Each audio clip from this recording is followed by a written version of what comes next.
Welcome to the Patriot Cast, your number one spot for everything New England Patriots. Hosted by Billy from Patriot Focus. Now, let's get into it. All right. I'm Billy Zahn with Patriot Focus outside of Gillette Stadium after day 7 of Patriots training camp. It was a hot day and it was a Saturday. It was a very packed day in the stands. Some beginners of practice. The defense, they probably had the best day of training camp so far. It was the first time this summer that the Patriots have worked on the full live drills. Didn't mainly work in the red zone. They didn't mainly work in a specific spot in the field. It was more of a scrimmage style practice. Let's go to the attendance. Gabe Akis, the rookie outside linebacker who the Patriots traded up for in the draft. It was his first practice of the summer. Earlier in the press conference before training camp, Mike Vrabel said Akis has been texting him every night before practice saying, "Can I practice tomorrow?" And today he practiced. So it was his first practice of camp. Followed by that, Morgan Moses, Christian Gonzalez, Ramondre Stevenson, and Milton Williams were all limited. Like I said, it was a hot day. It was more of a veteran limitation for them. I wouldn't say a day off because they all did still play. It was just more of a limitation for him.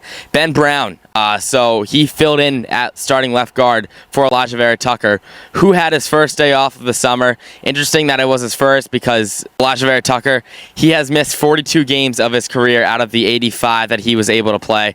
He has a big injury history, so we're going to want to be watching that left side of the line. See, Ben Brown, he did fill in at left guard for him today. And then A.J. Brown and Christian Gonzalez and Marcus Jones, they all left practice early. Just as, another thing for the veterans to give them a little more of a break. For injuries, Kyle Williams, he was evaluated after tweaking his right leg in 11v11s. He was on the sideline for a good amount of time with medical attention with some of the trainers. He ended up going to the medical table. He was further evaluated over there and then down to the other field where he started running, and everything looked okay with Kyle Williams. So it shouldn't be anything to worry about, but something to keep an eye on. Two more injuries today. Two of them with the offensive line, Caden Wallace and James Hudson. James Hudson, a free agent that we got earlier in the offseason from the New York Giants. They both got banged up during practice. Caden Wallace left. James Hudson, he seeked, that was towards the end of practice, so James Hudson, he seeked attention down at the medical table, and practice ended after that. So, injuries are never something you want to see in the summer, especially before the season starts. Today without Carlton Davis, his hamstring got rolled up on Tuesday in an 11v11 drill, and he is yet to return. So we're going to want to monitor that situation closely as he's a veteran returning to the team. He's a starting cornerback, so that's definitely something that we're going to want to make sure is okay. Getting close to the season, practice production. When we go to the quarterbacks, Drake Maye, he went 4 for 5. Went 7 in 7s, 9 for 12 in 11s, and he threw an interception. That's his second interception of camp. That one, it went to Dell Pettus. We'll talk about that more later. Tommy DeVito, he also threw an interception. He went 6 for 10 in 11s. And Baron Morton, he went 2 for 4 in 11s and 3 for 3 in 7 on 7s. Baron Morton, he's showing a lot of progress with Cameron Dorner.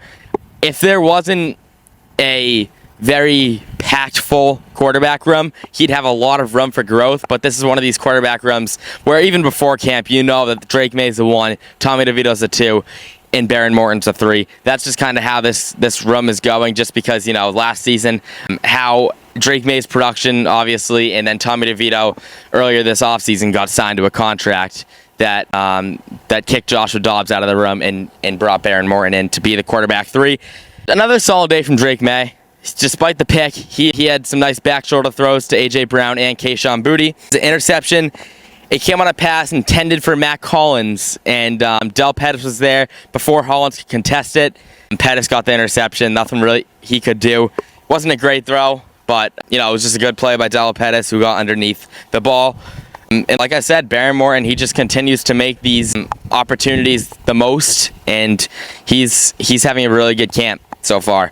Down to the offense, the rest of the offense. Romeo Doubs had his best practice since joining the Patriots. He hasn't been very productive, but he had 5 receptions today. We saw him a lot working with the punt return group and the special teams.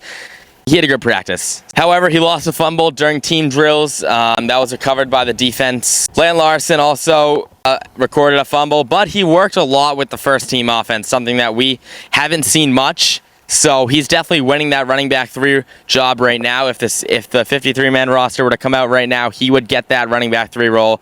I'm 100% confident on that. So we'll see how Jam Miller and Miles Montgomery still fit into this offense, despite Lan Larson getting that job so far. But it's something that it's an open battle, and anyone can have it right now. Tanner Arkin, an undrafted free agent tight end that we've talked about before, in the podcasts and the training camp recaps. He got a lot of work with the first team offense still, and he's utilizing those bootlegs that get him open to score, and he's also a great run blocker, as we know. He's another guy kind of in that Lan Larson situation where if the offseason ended today, he would be the 3rd tight end. There would be no doubt about that. Ben Brown, he stepped in and handled the first team left guard position pretty well. Let's make our way to the defense. Dell Pettus recorded his first interception of training camp. We talked about him yesterday and talked about the fact that he was helping a lot with the run support. The safety room, they utilized safety blitzing a lot yesterday. Not as much today. That interception helped him a ton. He's looking good for this roster spot. I will say that. 2 big plays in 2 days of camp. So, we'll see how his progression goes throughout the summer, but it's looking good so far. Karon Prunty, he's the guy who picked off Tommy DeVito for his first interception of camp. Prunty was selected in the draft this year. He showed a lot of work the second team defense, and Khalil Jacobs and Amari Gaynor, they each recorded a would-be sack today. Christian Barmore, who missed yesterday of training camps, he made it today. He was present, and he did very good in the one-on-one drills with the offensive line in the pass rush drills. So the defense, they shut down the run game again. We've seen that pretty much all camp. We saw it last year to end out the playoffs too. I mean, this defense is very good in the run game, very dominant. Especially we saw Milton Williams and Christian Barmore kind of out yesterday, and then Williams being limited today. This run defense isn't really stopping too much. It's cool to see Corey Durden be involved in the mix. Special teams, Andy Borregales went 5 for 5 on field goals today. He's been very consistent throughout camp. Those field goals, by the way, were about 55 yards out. Other notes, like we said, Gabe Akis, he made his training camp debut. Good to see him. Good to see the rookie in pads. He was limited, but he was still in pads. Baron Morin and Cameron Dorner, like we said, they continue to build that chemistry. I know in the press conference after, Morton said that he never knew Dorner, even though they were both they both played college in Texas, Morton being in Texas Tech and Dorner being in North Texas, but they didn't know each other before camp, and they came out of here, and he said he's going to like him for the rest of his life, so they have a very good connection. We're going to see it a lot in the preseason, so that's going to be something I want to keep an eye out and tell you guys, because we're going to see a lot of Baron Morton and Cameron Dorner in the preseason. Some big takeaways from practice. The defense definitely won the day. And Tanner Arkin, we said he was making a strong case for that tight end 3 role. I don't see him not making it, especially with Julian Hill having the season-ending injury. He's a run-blocking tight end, and so is Tanner Arkin. The special teams, like Andy Borregales, like I said, he's very consistent throughout camp. That's everything from day 7 of Patriots training camp. We'll be back with more coverage from Gillette Stadium on Monday after the Patriots practice. Make sure you follow Patriot Focus for all your Patriots training camp coverage. I'm Billy Zahner, and I'll be back Monday with a full Day 8 recap from Gillette Stadium.